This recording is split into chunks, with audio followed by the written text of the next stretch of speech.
we go. All right. Can everybody see? Yeah. Yeah. I'm just checking.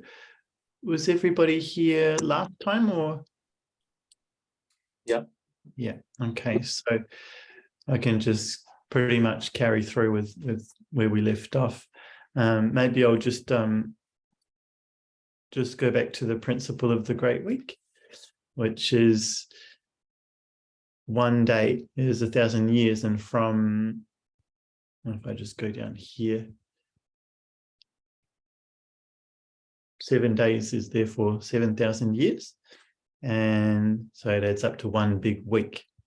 And going from when Adam and Eve were likely to leave the Garden of Eden till the end of the 1,000 years of Jesus' kingdom, we have man's history, which spans over a 7,000 year period, where we get 1, 2, 3, 4, 5, 6, 7. And last time we looked at the principle about the Sabbath being the seventh day, which is the day of the Lord, which is the day of rest, and 6 being the number of man, and man under sin. And the Lord clearly said from the beginning, for 6 days, from when he cast them out of the garden, you will till the ground. In 6 days work shall be done. On the 7th day, it's holy unto the Lord. So this also overlaps with the Great Week. And tonight we're going to be looking at 2 parables in particular, which is the parable of the fig tree and also the parable of the wicked servants. And we'll see how they fit into this timeline, and how, in just a few words and a few sentences, the words of Jesus really compressed God's plan and man's history. So we're going to go into it now.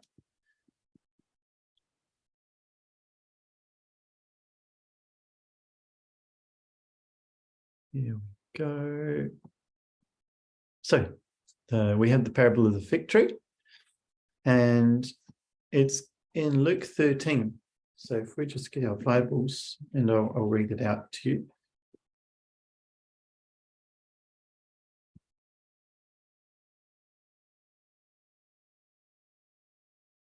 Luke chapter 13.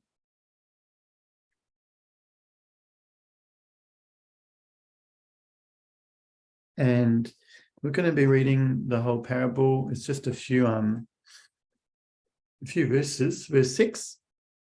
He spake also this parable. A certain man had a fig tree planted in his vineyard, and he came and sought fruit thereon, and found none. Then said he unto the dresser of the vineyard, Behold, these 3 years I come seeking fruit on this fig tree, and find none. Cut it down, why cumbereth it the ground? And he answered and said unto him, Lord, let it alone this year also, till I shall dig about it and dung it. And if it bear fruit, well, and if not, then thou shalt cut it down. And we can sort of wonder what's that got to do with the Great Week. Well, that's what we're going to look into. And it needs a little bit of digging through the scriptures. But we'll see how it's very well concealed and quite obvious once it's explained. So we have a certain man had a fig tree planted in his vineyard, and the plantation of the fig tree is, so the Lord is the man who owns the vineyard, and he's planted a fig tree. And we can consider, if we take this beginning of the 7,000 year time frame, the beginning of the week, we have Adam and Eve leaving the garden. So that's when sort of the record of man starts. And then he says he came and sought fruit thereon and found none. Now this is where you have to kind of do a bit of digging, and we'll go to Leviticus chapter 19, and it'll make sense.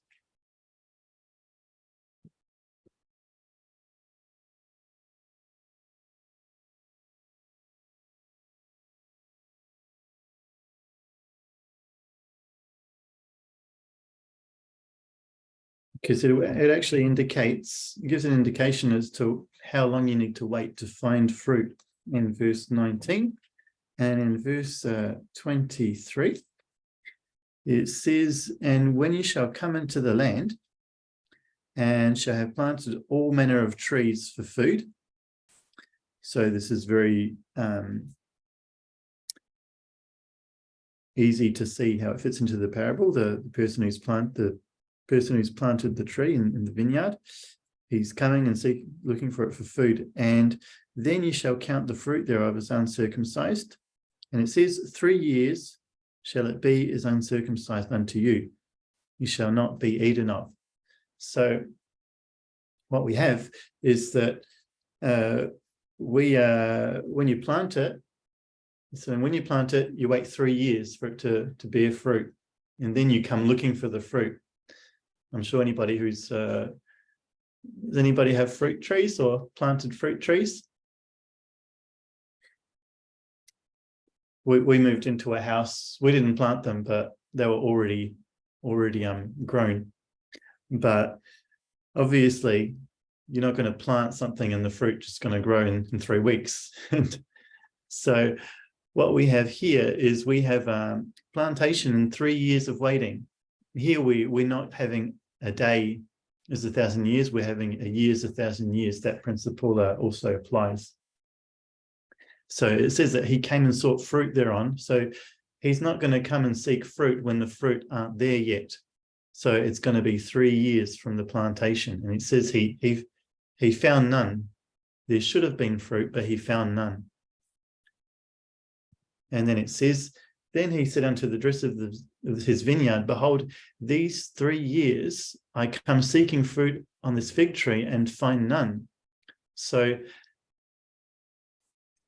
3 years where you don't do anything, and then he's been coming from the time he's supposed to come, 3 years. So it's from the 3, you have to add 4, 5, and 6. So it's actually been 3 years that he's come, but there hasn't been any fruit. So there's clearly something wrong with the fig tree. And it just shows again that there's the Lord's given it time. And he answering and said unto him, Lord, let it alone this year also, till I should dig about it and dung it. And so we have a conversation here between the person who owns the vineyard and the if I just go back, he said the dresser of the vineyard. Now we consider that the Lord owns the vineyard. He's the planter. He's the man who made the vineyard. The dresser could be like Jesus. He's the one taking care of it. And he's saying, give me another year and I'll work the ground and I'll have a go at taking care of this fig tree, which hasn't borne any fruit for these 6 years. So in a way, we have here in green, which is we fall into the 7,000 year period where Jesus is saying to his Father, well, I'm going to do it. Let me have a go for this year, 1,000 years. And we know that fits in really well with the millennium and when Jesus will come to return. And we have glimpses of what's going to happen during those 1,000 years. And it talks about an initial time of great trial and terror when as we know about Armageddon and all this, but after then, it's a time of great restoration and there's peace on earth and the Lord will be the one to work while man will be at rest. And so that's the extra year. And he says, if it bear fruit, well, and if it not, then after they shall cut it down. So it seems like after the 1,000 years, as we know, there's going to be a great judgment. And if we follow this thread, Jesus will present his work to God, and then God will make the call. It'll be his decision what to do and how to judge, knowing with what the Lord has done. But that can also overlap with what we read in the book of Revelation, how after the 1,000 years the devil will be released and so on. So yeah, that's what we have here. And if it bear fruit, well, and if not, then after they shall cut it down, the final judgment. What else can I say about this one? There's also a scripture that says, when Jesus is on the Sabbath day, he's in the fields, and the Pharisees ask him, well, why are you and your servants, why are you feasting why are you eating on the fields on the Sabbath day? And he answers a few things, and he also tells them, well, even the Lord is Lord over the Sabbath. And I believe that can tie in well here, where during that Sabbath year, where the Lord will still be Lord over the Sabbath, he'll have his job to do. He'll be the one taking care. He'll be the caretaker of the vineyard and of the fig tree, and trying to get the world back on track. And as again, we see in the scriptures that what we can understand is that there's going to be great success in what Jesus does, and in terms of world peace, and can overlap with a lot of scriptures in Isaiah, how many things are at rest during that time, and the lion lying with the lamb, and then being led by a young child, and all these things. So that's for the first one. And so again, not at all obvious when you first read this parable, but when with prayer and cross-referencing and all these things, it just presents nicely. Of course, none of this is doctrinal. It's all work in progress. So just attempts really to understand a closer, accurate way of these kind of parables in this way. Next, we're going to have to look at the wicked servants. So the wicked servants is in Matthew chapter 21.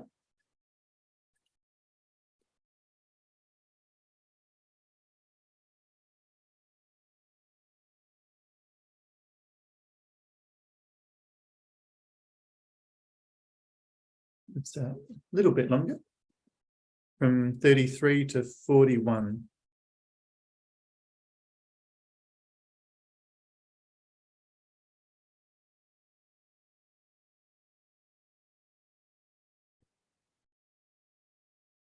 I've got a message that Paddy is in the waiting room.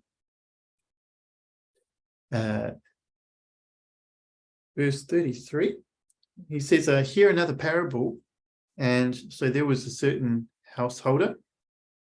So what's interesting about the parables is that we find the same kind of vocabulary coming back. So once we've sort of decrypted one term, you apply the same kind of logic to the other parables.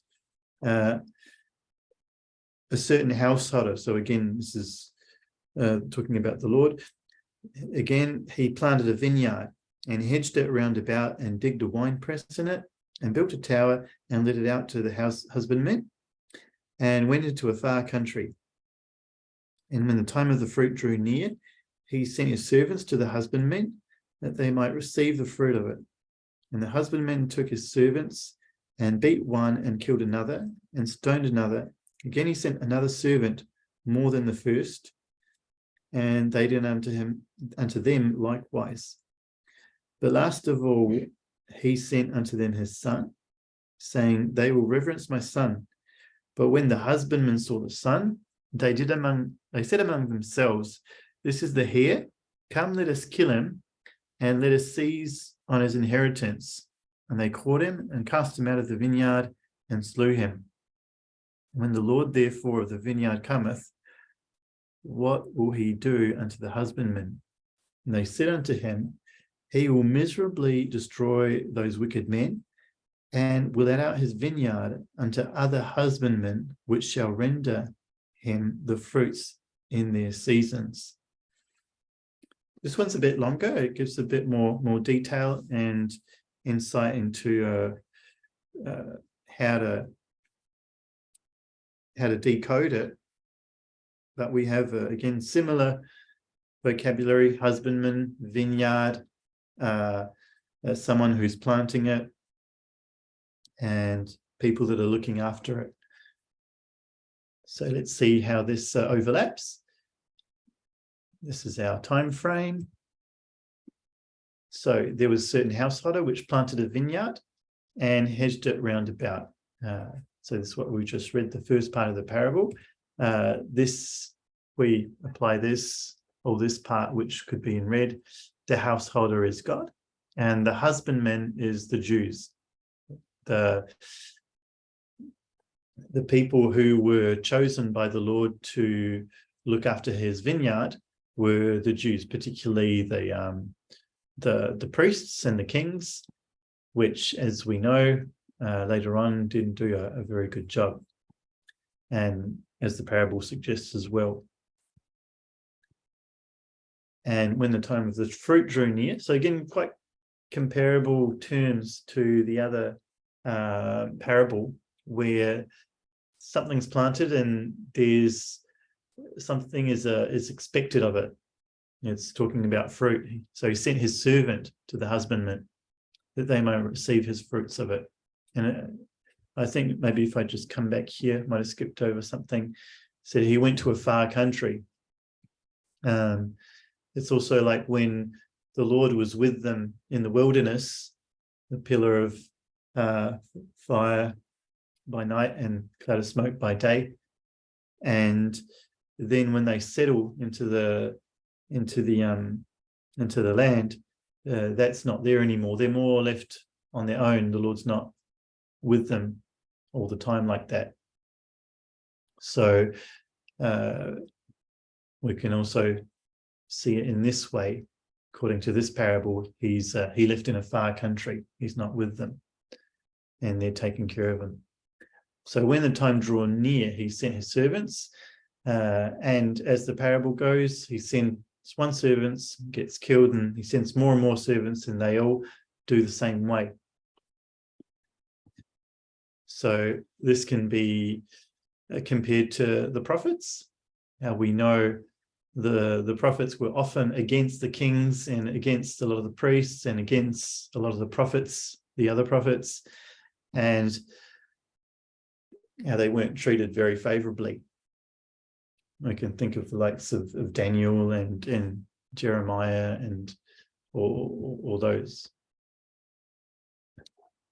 And then, of course, then he sent his son, and which is, of course, Jesus. I think I might have, we'll go back to something later. So we know that the son is Jesus. But before that, we're going to go to Isaiah chapter 5.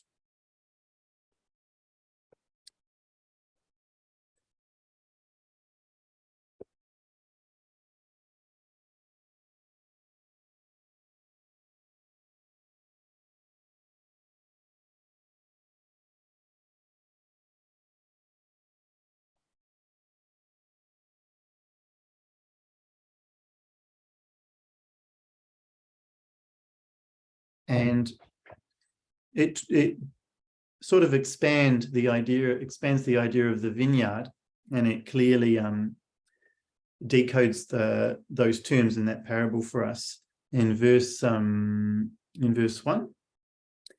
Now will I sing unto my well-beloved a song of my beloved, touching his vineyard. My well-beloved hath a vineyard and a very fruitful hill. And he fenced it, and he gathered out stones thereof, and planted it with the choicest vine, and built a tower in the midst of it, and also made a winepress therein. And he looked that it should bring forth grapes, and it brought forth wild grapes. And now, O inhabitants of Jerusalem and men of Judah, judge, I pray you, betwixt me and my vineyard. what could I have done more to my vineyard that I have not done unto it? Wherefore, when I looked that it should bring forth grapes, brought it forth wild grapes. So quite similar again to the parable of the fig tree. Something was meant to produce, but nothing ever happened. And now go to in verse 5, I will tell you what I will do to my vineyard. I will take away the hedge thereof, and it shall be eaten up, and break down the wall thereof, and it shall be trodden down. This will come back later in the parable that we're looking at. And I will lay it to waste, and it shall not be pruned nor digged, but there shall come upon briars and thorns, and I will also command the clouds that they rain no rain upon it. For the and it says, here is the verse where it decodes it, for the vineyard of the Lord of hosts is the house of Israel, and the men of Judah his pleasant plant. And he looked for judgment, but behold, oppression, for righteousness, but behold, a cry. So it's talking about the shepherds. Jeremiah talks about the shepherds of Israel. They've done a bad job, all this, etc. Just maybe note the consistency throughout the scriptures of the terms and the words the Lord chooses for us to understand and to make it clear for us so that we can understand and decode all these things. So here we have again 1, 2, 3, maybe 3 years we're waiting for fruit, and then there should have been fruit. It overlaps quite well with the other one. He sent his servants to gather the fruit, but instead of handing over the fruit, they didn't have anything to show anyway. They didn't listen to the prophets, so then they sent the son. And here we'll go into a bit of detail as well. We know well what the Jews did to Jesus, which were the husbandmen. They killed him, and they conspired against Jesus to have him arrested, and then having put him on trial. And even though he was innocent, they still in a way overturned the judgment and delivered him for him to be crucified. And because they didn't, you can see in the way they talked, they didn't want anybody else to have God's promises. And it's to see that nature which comes out here through the parable. And of course, Jesus is talking to the Pharisees at the time. Now, I don't know how many of them understood what he was saying to them. Obviously, that they would have been well versed in the terms he was using about the vineyard and about the husbandman. But to what extent he understood what they were saying, I don't know. Moving on. It says they cast him out of the vineyard and they slew him. And as we know, he wasn't crucified in the city. They threw him out of the city, and he was killed in Golgotha. That's in John 19 and verse 17.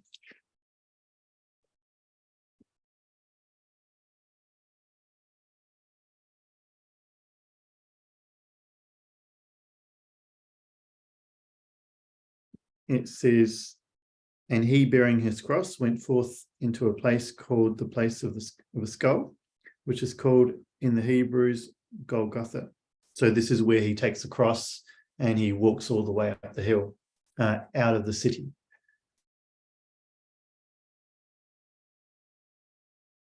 There's someone else which is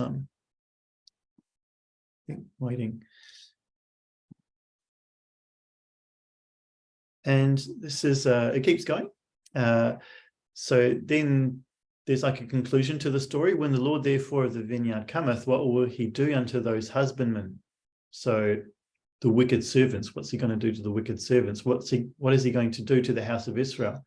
They say unto him, he will miserably destroy those wicked men. That's what we read in Isaiah. He said, I'll destroy this place, and I will let out his vineyard unto other husbandmen, which shall render him the fruits in their season. So maybe in this last part of the verse, there's things to look at. he will let out his vineyard unto other husbandmen, which shall render him his fruits. Now, this is the other husbandman is, of course, the new workers in the vineyard. It's the church. And so they're going to be looking after the vineyard. And as we know, there are many, many scriptures about the role of the church and the role of the spirit-filled people, the body of Christ, about them doing the Lord's work, and about the those that are circumcised of heart but not of flesh are actually the true Jews. So again, many references in the scriptures to go in this direction. And it says that they shall render him the fruits. So what was originally expected that never happened during the Old Testament, or during the old caretakers, the new caretakers will actually render fruits. And it says render fruits. We're just going to go check. Yeah, we're just going to go to John chapter 2, verse 19. We saw that. Yeah, I just put it here straight away, so you don't have to go to it, because there's an interesting point. In John chapter 2 and verse 19, Jesus answered and said unto them, destroy this temple, and in 3 days I will raise it up. And in other scriptures, it talks about how the temple will be destroyed and he will raise it up again. And what we note here is he says in 3 days. So from when it is destroyed, we know that Jesus' crucifixion was the sort of like the cancellation of the Old Testament. And there was a little bit of time before the New Testament took into place, but the veil was torn from top to bottom, and representing the point of change from the Old Testament to the New Testament. So from that time, we have, Jesus says, when it'll break, when it will be destroyed, I'll raise it up in 3 days. So here we fall again in our timeline. We have 5, 6, 7, which carries us over to the end. And he says, I'll raise it up. And we know that, again, like we saw in the other parable, the Lord Jesus will present his work to the Father at the end. And I don't know if it's talking about the New Jerusalem or what else, but he says, at the end of the 3 days, I'm going to hand over something, and it'll be given up to the Lord. And we do know that the Lord is going to build his kingdom, and there's going to be it's going to be a fruitful place, as we've said before. And one little point which we can finish on is, if we go back to the verses in the parable, it says, so that the new husbandman, which is the church, they say that they shall render him fruits in their seasons. And in their seasons, in other translations, it's the harvest. So which shall render him fruits at the time of harvest. And we know that the time of harvest is the return of the Lord. So it fits in really well with the people working in the vineyard, which is the new laborers, the church. And then when the Lord returns, we present our work to him. We reap, and he will reap what we've sown in a way. And in the book of Revelation, it talks about how the harvest is ready, and there's an angel that says, go take the sickle, because the harvest is ready. And we know that that's referring to the return of the Lord. So that's it for the second one. So here we have it all laid out again. This one's a bit longer.